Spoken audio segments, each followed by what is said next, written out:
Welcome. This is our virtual presentation on advocacy and virtual arbitrations. A year ago, we wouldn't have made this kind of presentation. We wouldn't have discussed this topic, and we wouldn't have presented this topic in the way that virtually we're presenting today. But times have changed. The pandemic has changed our world. It's changed not just our world, but international arbitration and the way that we present, the way that we advocate in international arbitration.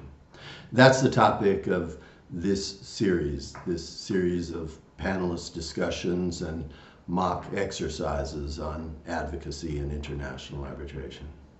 In a way, although our world of international arbitration has changed, it's stayed the same in important respects. Advocacy, the subject of this series, resembles what advocacy used to be in important ways, but it's also changed, just like our world. And we're going to look at both how advocacy has remained the same and how it's changed.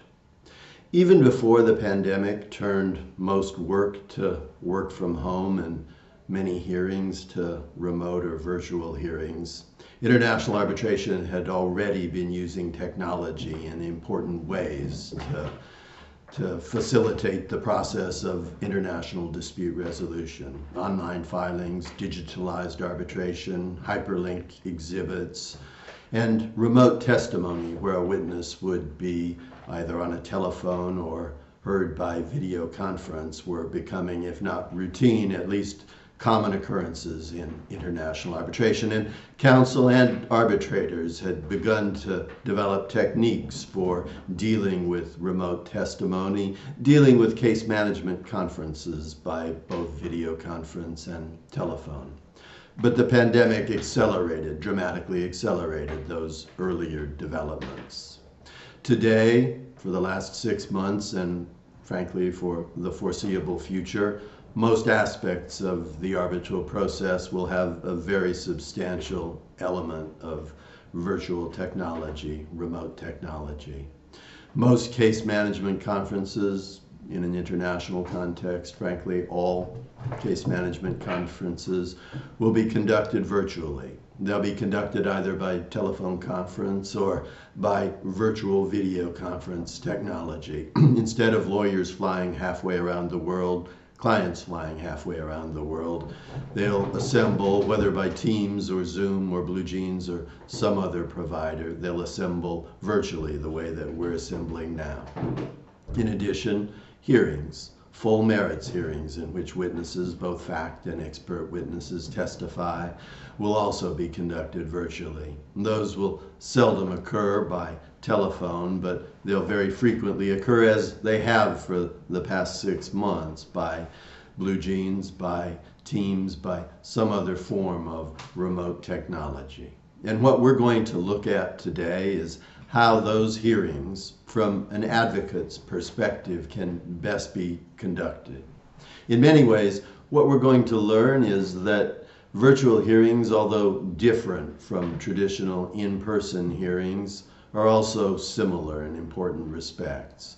Many of the basic advocacy lessons that you learned, that you've used in practice for in-person hearings, apply just as fully in a virtual context. Rules about never forgetting your manners, rules about presenting things clearly, concisely, not exaggerating, rules about making sure that your document bundles and your other factual materials are fully organized. All those rules apply just as fully in a virtual context as they do in in-person settings.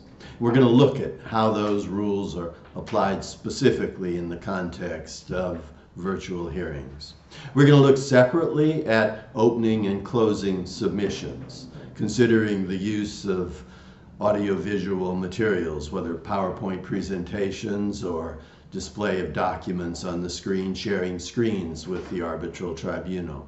In many respects, this aspect of oral advocacy in international arbitration has remained the most similar. Counsel presenting to the arbitral tribunal occurs in opening and closing submissions in very much the same way that it historically did in in-person hearings. The use of PowerPoints and other aids to guide the tribunal through complex facts or expert testimony will continue to be used, has continued for the last 6 months in my experience to be used and to be used effectively.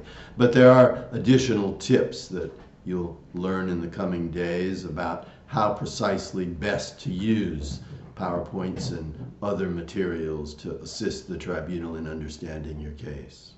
In some respects, the most difficult or the most different aspect of virtual hearings as compared to in-person hearings is cross-examination, witness testimony.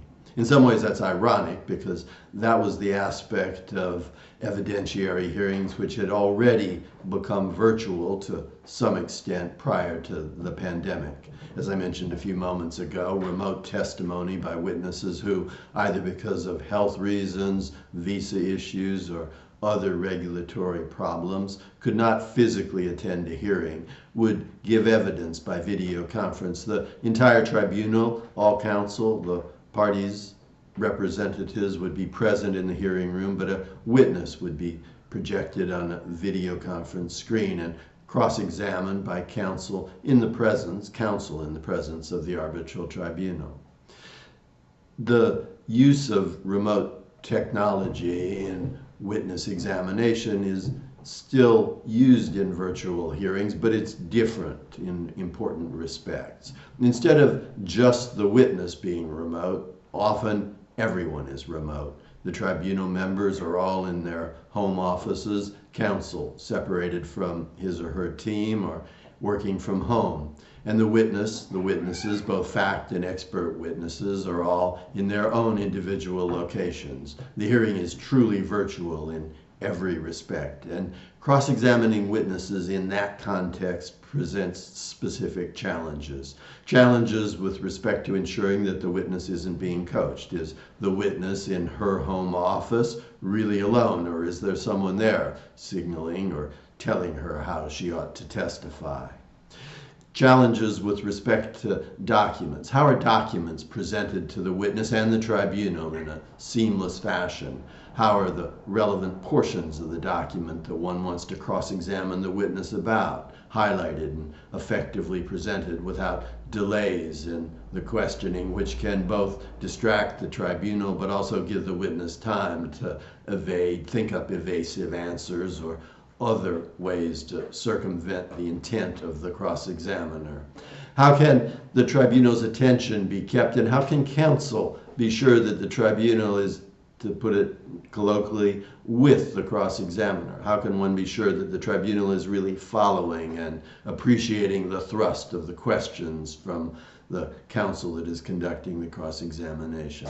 We're going to consider all that with the assistance of counsel and arbitrators who have conducted virtual hearings in recent weeks, recent months.